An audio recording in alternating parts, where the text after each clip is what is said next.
গেছিলাম। এটা তুই কি করেছিস? আমার বাচ্চাটাকে ঢিল মেরে গাছ থেকে ফেলে দিয়েছিস। তোরা মানুষ জাতি খুব ভয়ঙ্কর। তোদের জন্য আমরা অন্যান্য দেশ থেকে বিলুপ্ত হয়ে গেছিলাম। এখন এই আম গাছে বাসা বেঁধেছি, আর তোরা কিনা আমার বাচ্চাটাকে মেরে ফেললি। আমি তোকে ছাড়বো না, আগুন দিয়ে জ্বালিয়ে পুড়িয়ে ছাই করে দেব। আগে বাচ্চাটাকে গাছে তুলে রাখি, তারপরে এগুলোকে দেখে নেব। চল বাবা।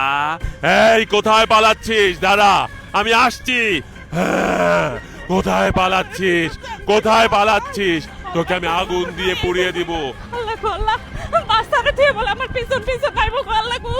আজকের মতো আমার জীবন মনে হয় এই নেই শেষ, আমি আর বাঁচবো না।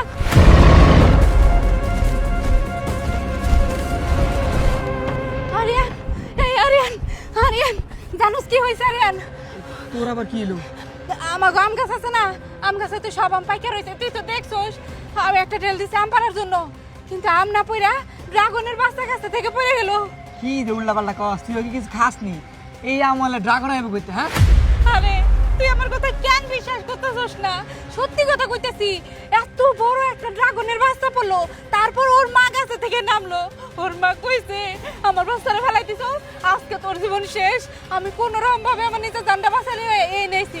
আরে তুই কি কইতাছিস উল্লা পাল্লা? তোর কথা আমার একটু বিশ্বাস হইতেছে না। যা কইতাছি সত্যি কথা কইতাছি, ড্রাগন আছে, আমার মারে ফেলবো আজকে। আমার বাচ্চা বাচ্চা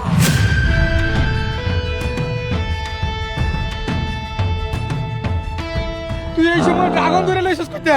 আমি তোরে যা কইছি সবই সত্যি। এই দেখ কত বড়, আমারই খায়ও না, আমি ইচ্ছা কইরা দেই নাই গো, আমারে মাফ করে দে। আমি খাবো না, আমি আগুন দিয়ে ঝলসে দেব। আমার নিঃশ্বাসের প্রশ্বাসে আগুন বেরায়।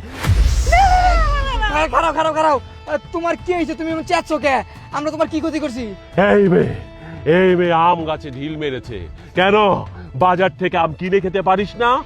এই আম গাছে শুধুমাত্র মানুষের আম থাকে তা তো নয়, আমার মতো ড্রাগনের বাচ্চারাও বাসা বেঁধেছে। বিদেশের অনেক অনেক দেশে ড্রাগন বিলুপ্ত হয়ে গেছে, কিন্তু এই দেশে এখনো বিলুপ্ত হয়নি।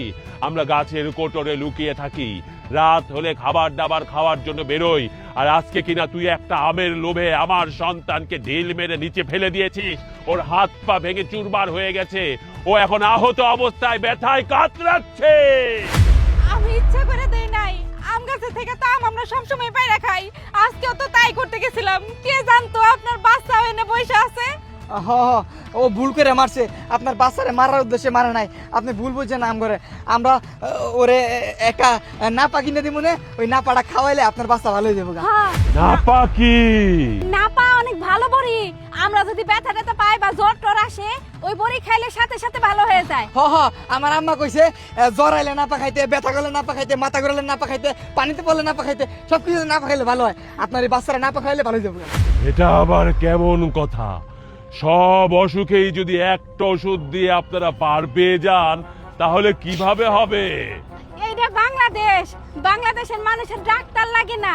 যাই হয়, সর্দি কাশি গলা ব্যথা মাথা ব্যথা, যেই নিয়ে মন চায় ওই নিয়ে ব্যথা হোক, কোনো সমস্যা নাই। নাপা খাইলেই সব সমস্যার সমাধান। তাহলে আমার নাপাটা নিয়ে ওই গাছের উপর একটা ঢিল মেরে দিয়ে দিস, না হলে আমি তোদের দুজনকে ছাই করে দিব। না, এরকম কিছু করেন না। নাপার সাথে গ্যাসের ওষুধ দিয়ে দিব, কোনো অসুবিধা নাই। আর চল তাড়াতাড়ি চল।